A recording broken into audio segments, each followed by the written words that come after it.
overhead obliterated every other sound. The crewmen were lowering a rescue sling, which looked like an old-fashioned horse collar, the kind they used to put on dray horses. It was a big helicopter, industrial type. It already hooked into the capsule and pulled it up out of the water. There were some Marine Corps crewmen inside the helicopter. The noise was overwhelming. They kept staring at him and smiling. They had that glistening look.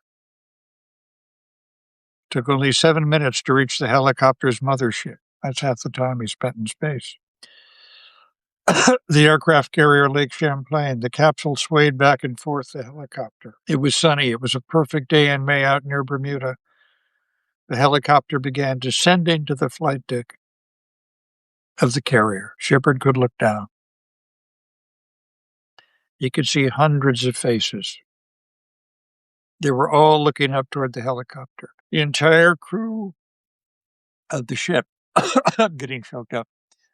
Entire crew of the ship seemed to be on the deck. Their faces were all turned up toward him in the sunlight. Hundreds of faces turned up in the sun.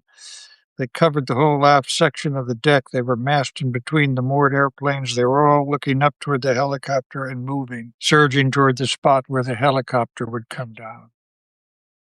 He could make out a whole force of masters-at-arms down there trying to hold them back behind the ropes. As the helicopter came close to the deck, he could see the faces more clearly. They all had that look.